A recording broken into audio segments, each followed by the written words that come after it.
Give me a minute and let's talk about Russian aviation.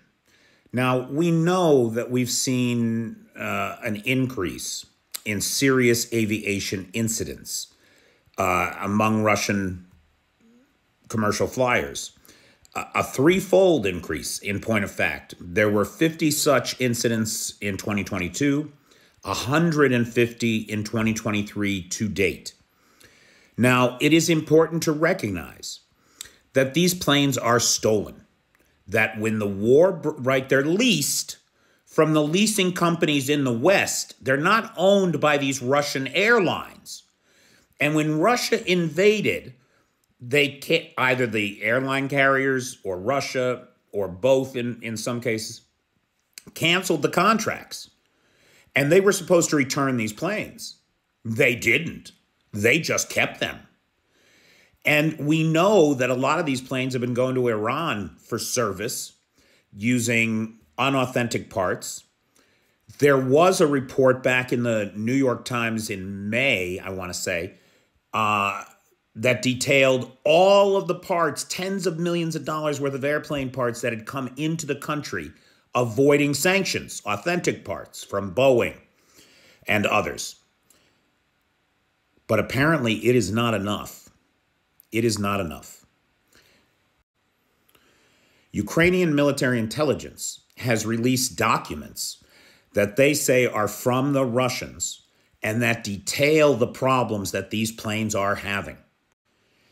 In report after report, we see admissions that unauthentic parts, clone parts, knockoff parts are being used to make serious repairs. We see that time and time again. Flights that know they have a problem are taking off. I feel for everybody in Russia. It's 11 time zones, this country. You want to be able to go see your mom for Christmas, whatever, right? And so you got to get on a plane. Otherwise, you're going to be on the train for 2 days. And I feel for those people. But make no mistake, this is not the West's fault. This is the fault of a gangster regime that has stolen billions of dollars worth of aircraft, has failed to meet their obligations to the lessors, and now is patchworking and cannibalizing as much as a third of the fleet just to keep what they've got in the air and to squeeze every penny out of it that they possibly can. At the rate that these guys are going, in 12 months, a country that spans 11 time zones is going to find itself without a commercial aviation business in the 21st century. And why? Because they decided to commit genocide on their neighbors. That's why. As a final thought on this, for my buddy Clay, who likes the funnies, I reported on this aircraft that had to land in a field, oh gosh, I want to say back in September.